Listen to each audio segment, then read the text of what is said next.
Thank you to Mickey for the invitation to join you, and to my colleagues Ayelet and Orna and Hagit especially for encouraging me to come, and also I'm cribbing a little bit from their presentations as part of mine.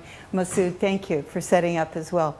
It's a real pleasure to be here, and as Ayelet shared with you, my basic research is looking at dispute system design. And so I'm looking at some of the issues we've talked about the last day and a half now and looking at it through a lens. So I would like to think about the system design question, and I'm going to look at actually 3 points today. First is looking at an analytics framework for thinking about system design. 2 is to look at courts as designers and look at some comparative examples. And 3, I'm going to skip ethics and move on to look at online dispute resolution as one new form, and that I think we can talk about in this session. So in thinking about system design, we've used it as a general term, but for operating definition, it just means that it's one or more processes put in place to prevent, manage, or resolve disputes. So it could be any organization or institution. Court is the one that we've been focusing on. But the array of contexts that might apply in the judicial, legislative, executive branches, as well as public-private, anywhere from the court, claims facilities like 9/11 or disaster relief areas, through consumers, the ODR issue that we're going to touch on, collective bargaining dealing with labor and employees, as well as ombuds, and then cross-boundary commerce, as well as international and transitional justice. So, as you can see, the operating definition of system design covers a lot of ground, but I think the basic framework is portable across those domains. So there's 6 elements that my colleagues, my co-teachers and doers for the last few years have been focusing on that we think are worth bearing some focus and attention when designing purposely. Very often, we are not in a position of designing a brand new system. We're usually in the position of redesigning one that hasn't worked as well as we hope it could. So I think that that is the case for looking at courts. So goals. What are your goals? What are you trying to accomplish? Who are the stakeholders? Who cares? What is the context and culture?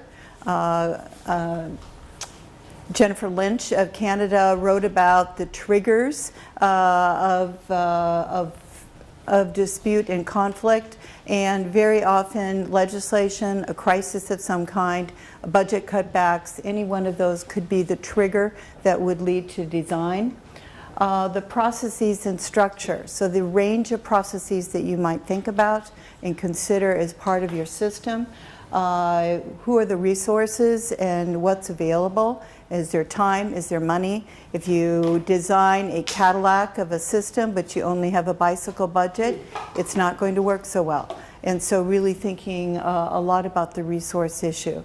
And then lastly, the accountability. So that's operating employment for all of doctoral researchers, thinking about did it work. And so again, the success and accountability refers back to the goals. What were you trying to achieve in the first place, and then did you achieve them? I'm going to skip to some examples so that we can flash back to each one of these components. Thinking about goals. So I think today, in the last day and a half, we've been thinking about what is the purpose of the court, the bench in particular. And so now I think we want to step back and say, these, if you like desserts, these are all good. These are all good flavors. But I put first a quick capture of what we've been talking about in terms of formalism. We want to apply the law to resolution of filed complaints. That's just a drafting starting point. Case management capacity. We want to be able to render decisions on more cases in the given time frame and resources. We want high quality, flexible, tailored array of dispute processes that include more party participation. So that's the goal that was set by the Northern District of California's federal court when they started their ADR program. They wanted to change the quality of the processes available to litigants. It wasn't about money, it wasn't about caseload at that time. It was really about the nature of the process itself. Efficiency now is probably the driver for most case improvements. Access to justice. Parties without counsel, can they actually access the legal system in any way? Encourage cases to be prepared by the time they come before the court, and maybe greater with public satisfaction with the justice system overall. Use of ADR. So this is a whole array of processes, goals that you might consider, and it bears someone, whoever your designer is, thinking about which of those, they're all great, but which one do we want to focus on, and where are we going to focus our attention, and how are we going to measure whether we've achieved it or not. So the nature of goals in court design, I think none of this should be a surprise, but being focused about it and being really deliberate about those choices makes a difference. One of the issues that we've touched on a little bit earlier this morning is the nature of justice. And I think many of us as lawyers, we believe in justice, and we think that's what the court is in a position to provide. But there are lots of kinds of justice. My co-author, Lisa Bingham, has talked about 17 flavors of justice. And so that's an academic take on the issue. So thinking about what is the justice and how do we measure it in terms of the court's rendering. So I think these are some of the things that could be considered during the goal deliberations. In terms of process, we've talked a little bit about different processes of conflict resolution. This is really basic, but just to ground our conversation and the nature of the process choices, I've just laid out 4 basic process choices, starting from the left to the right, starting with negotiation. This is where the parties have the most control over what the outcome is and how they get there. And so clearly for self-determination on parties, it's highly useful that they maintain control and use negotiation as their process. Mediation is bringing in a third party.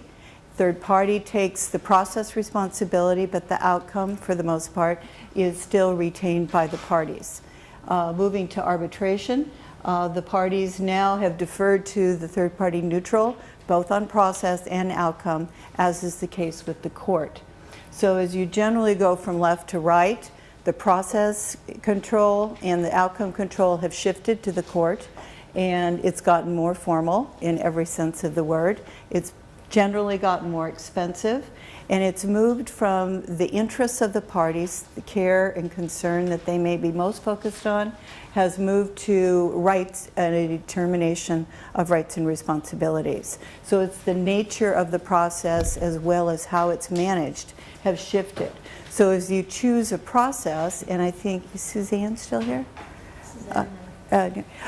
So she talked earlier today about the pre-conflict resolution phase and thinking about how do the parties negotiate. So this is an example of preventing or managing issues before they become critical, and thinking how do you weave negotiation into those processes. So of your process options, that's some basic ones. So make this more concrete. We'll move to comparison. Tel Aviv, thanks to Hagit, in an article that we wrote together, Judge Mohan Mehta, who judge in India, contributed for his jurisdiction. San Mateo, California is in my neighborhood, and then Bhutan is a country I did some ADR consulting for a couple years. And since they were a brand new constitutional monarchy that included in their constitution that there would be a dispute settlement center in every county of the land. And so that was their starting point for dispute resolution writ large. So some blend of the Buddhist culture and what they desired in terms of process design to supplement their courts was really key to their training and implementation. The goals, very quickly, were very similar. Reduce caseload, efficient case management, give some more satisfaction to the parties. The stakeholders, the same ones across all these jurisdictions, the court, their staff, the lawyers, the parties, sometimes community centers, but all of these local officials on up are really focusing on coming up with a conversation on what kind of design will work with their courts, with their disputes. The structure and resources were very thin in most cases, and so really focusing on priorities. And lastly, I'll just summarize here, was multi-stakeholder input. The ability to have this conversation with all the people who care and are affected by the process. So going through a pilot, educating your public, engaging stakeholders, and really being transparent, setting up evaluation feedback over time were the kind of the constant elements across all those jurisdictions. The last point I wanted to bring up is online dispute resolution, because this is, as Ayala reminded me, this is both a process of kind and a process of efficiency. And so in many ways, online dispute resolution is as simple as picking up the telephone. It's using technology to improve communication and information exchange between the parties and the institution. So if there is a way to use the online dispute resolution, can supplement the processes that are available. Let's see.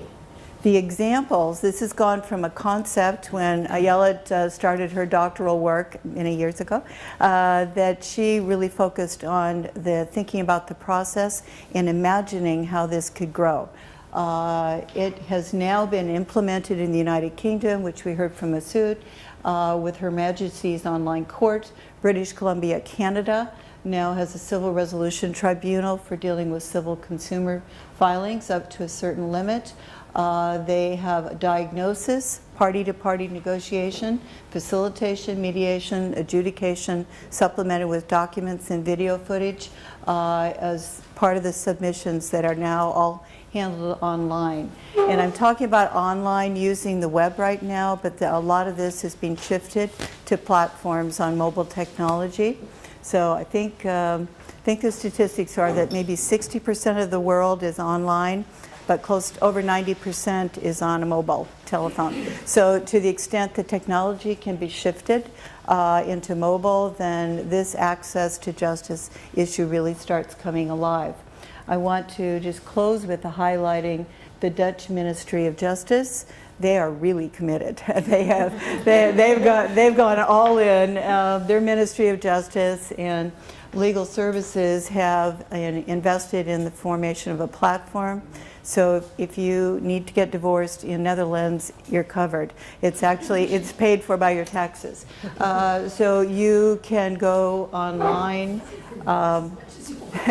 You can go online. They'll say, what kind of troubles are you having as part of the diagnosis? Are you not getting along with your spouse? Do you want to explore your options? So it's normal language. I think Masood, we talked about this with the UK version as well, using normal everyday language, not fancy legal talk. And so how does that comport with the formalism and the care that we want to be available to parties, but in a way that they can process and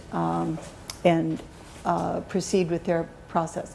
There are multiple processes available. First, the diagnosis, as I mentioned, there's mediation available. They have pictures of mediators who are available to help you if you have questions. They have a mediation process.